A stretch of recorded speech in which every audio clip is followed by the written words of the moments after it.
প্রথমেই আমার মনে হয় একটা বিষয় বোধহয় পরিষ্কার করা ভালো। আহ, একটু আগে আহ, মহাসচিব সাহেব ওনার বক্তব্যে একটি বলেছেন যে আম্মা অসুস্থ হওয়ার আগে সর্বশেষ যেই অনুষ্ঠানটিতে উনি গিয়েছিলেন 21 তারিখে, আহ, সেখান থেকে আসার পরে উনি অসুস্থ হয়েছেন। আর্মিডিতে যে উনি গিয়েছিলেন, অসুস্থ হয়েছেন, সেটা হচ্ছে আহ, ভিন্ন প্রেক্ষাপট। কিন্তু উনি যে অনুষ্ঠানটি গিয়েছিলেন যাবার আগেও কিন্তু উনি একটু অসুস্থ ছিলেন। ওনাকে ডাক্তাররা কয়েকবার বলেছিলেন যে ম্যাডাম, মনে হয় না গেলে বোধহয় ভালো হয়। কিন্তু ওই অসুস্থ শরীরেও উনি ওনার মনের সর্বোচ্চ শক্তি, ওনার এই অসুস্থ শরীরের সর্বোচ্চ শক্তিকে এক করে ওই অনুষ্ঠানটিতে উনি গিয়েছিলেন। এবং উনি যখন অনুষ্ঠান থেকে ফিরে আসেন, তারপরে আমাদের সাথে কথা হয়েছিল।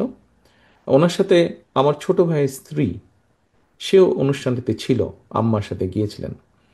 আহ, ওর কাছে যেটা শুনেছি, ও যখন কথা প্রসঙ্গে আমরা যখন রাতে গল্প করছিলাম সবাই, এরকম জুমে আমরা যখন কথা বলছিলাম, তখন আমার ছোট ভাই স্ত্রী স্মৃতি বলছিল যে আম্মা অনুষ্ঠানে যাওয়ার সময়, মানে যতক্ষণ উনি ওখানে ছিলেন এবং উনি ফিরে আসার পরে, আহ, মানসিকভাবে উনি এতটা বুস্ট আপ ছিলেন, মানে ওনার মনেই হচ্ছিল না যে উনি অসুস্থ একজন মানুষ। সো এই কথাটা দিয়ে আমার মনে হয় আর বোধহয় বুঝতে কারো বাকি থাকে না যে আপনাদের সাথে, আপনি সার্ভিসে অথবা রিটায়ার যে অবস্থায় থাকুন, আপনাদের সাথে জিয়া ফ্যামিলির বোধহয় সম্পর্কটা কি। আমি এই পুরো বিষয়টা, এই ছোট্ট ঘটনা দিয়ে বিষয়টি বোঝানোর আপনাদের সামনে চেষ্টা করলাম, তুলে ধরলাম। এবং আমি বিশ্বাস করি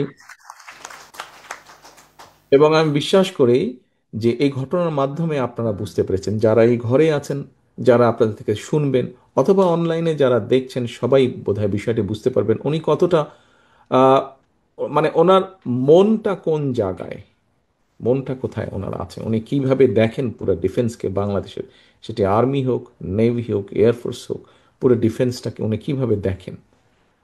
একদিন এটারই পার্ট ছিলেন উনি। ইনেবে আমরাও এটারই পার্ট ছিলাম। কাজেই এখানে মেজর রেজা যেটা বলেছেন, অথবা মেজর আহ, মান্নান খুব সম্ভব উনি যেটা বলেছেন যে অল্প কিছু মানুষের কিছু ঘটনার জন্য আমি যাতে না বলবো, যে এই ধারণাটি সম্পূর্ণভাবে ভ্রান্ত, সম্পূর্ণভাবে এটি ভ্রান্ত। আমার মনের মধ্যে এরকম কিছুই নেই, আমার মনের মধ্যে এরকম কিছুই নেই। কাজে এইটি এইটি দয়া করে আপনারা ভুল বুঝবেন না।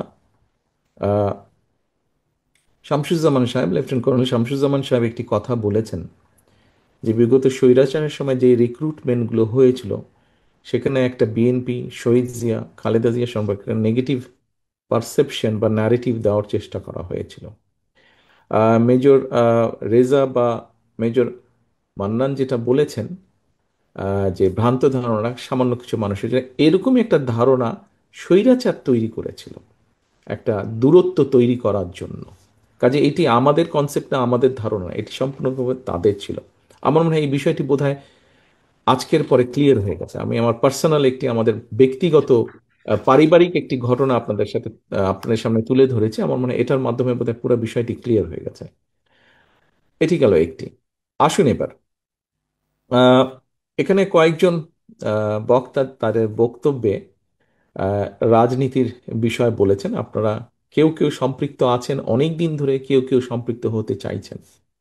আমার মনে হয় এই বিষয়ে বোধহয় আমাদের মেজর হাফিজ সাহেব, বীর বিক্রম হাফিজ সাহেব, উনি ওনার অভিজ্ঞতা বর্ণনা করেছেন। কাজে মনে হয় বিষয়টা বোধহয় অনেকটাই অনেকের কাছে পরিষ্কার হয়ে গেছে।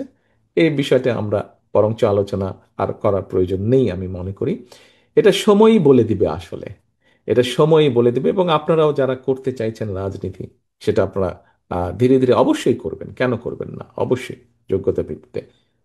তবে আমার কাছে মনে হয় যে আমরা যদি আহ, মেজর হায়দারের কথাটি ধরি, যে হয়তো সবাই সবকিছুর জন্য ফিট ইন না, সবাই পার্টি পলিটিক্সে নাও ফিট ইন হতে পারে, এটা স্বাভাবিক, স্বাভাবিকতা মানতে হবে। কিন্তু আপনার অন্য কোয়ালিটি অবশ্যই আছে। এখানে যারা সিনিয়র্স আছেন তারা জানবেন, দেখেছেনও।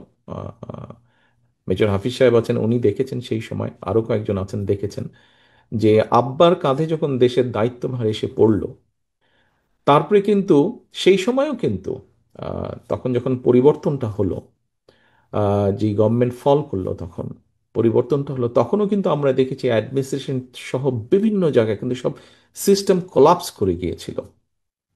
ঠিক গত 15-16 বছরে যেই স্বৈরাচারের বিরুদ্ধে রিটায়ার্ড হোক, সার্ভিং হোক, সব জায়গায় সাধারণ মানুষ সহ সবাই যে আন্দোলন করেছে এবং যেই স্বৈরাচারের পতন হয়েছে, এই গত 15-16-17 বছরে আপনারা অনেকে বক্তব্য যারা রেখেছেন তাদের মধ্যে থেকে হয়েছে আমাদের ডিফেন্স, আর্মি, নেভি, এয়ারফোর্স যেটাই হোক না কেন, এগুলোকে পলিটিসাইজ করা হয়েছে। এগুলো যেরকম পলিটিসাইজ হয়েছে, এর বাইরে যেই ইনস্টিটিউশনগুলো আছে গভর্নমেন্টের, কম বেশি সবগুলোকেই কিন্তু সিস্টেমেটিক্যালি ধ্বংস করে দেওয়া হয়েছে। আমাদের সকলকে সামনের দিনে গণতন্ত্রকে স্টাবলিশ করতে হবে, যে কোনো মূল্যে স্টাবলিশ করতে হবে। বিকজ গণতন্ত্র স্টাবলিশ করতে পারলে কিন্তু অ্যাকাউন্টেবিলিটি বা জবাবদিহিতা হবে। গত 16-17 বছরে যেই কাজগুলো হয়েছে, যে ইনস্টিটিউশনগুলো ধ্বংস করেছে, তার অন্যতম মূল কারণ ছিল যে জবাবদিহিতা ছিল না। দেশে কোনো জায়গায় কোনো জবাবদিহিতা ছিল না, এটা আমরা সকলে ভালো করে জানি। যতক্ষণ জবাবদিহিতা তৈরি না হবে ততক্ষণ দেশে কোনো প্রতিষ্ঠান গড়ে ওঠা সম্ভব না। দেশে মানুষের ইচ্ছা আকাঙ্ক্ষার প্রতিফলন ঘটবে না যতক্ষণ জবাবদিহিতা না হবে। কাজে আমাদেরকে যে কোনো মূল্যে জবাবদিহিতা পরিস্থিতি ব্যবস্থা অর্থাৎ গণতন্ত্র অবস্থা ফিরিয়ে আনতে হবে যে কোনো মূল্যে আমাদেরকে। এবং তার পরবর্তীতে যেটা হবে, আমাদেরকে এই প্রতিষ্ঠানগুলোকে আস্তে আস্তে গড়ে তুলতে হবে আবার, যতটুকু দ্রুততা সম্ভব দ্রুততার সাথে আমাদেরকে ধীরে ধীরে গড়ে তুলতে হবে। কারণ এই প্রতিষ্ঠানগুলো যদি টিকে না থাকতে পারে, ডিফেন্স যেমন আছে, ওদিকে সিভিল ব্যুরোক্রেসি আছে, পুলিশ আছে, ইলেকশন কমিশন আছে, প্রত্যেকটা সিস্টেমকে তারা ধ্বংস করে দিয়েছিল।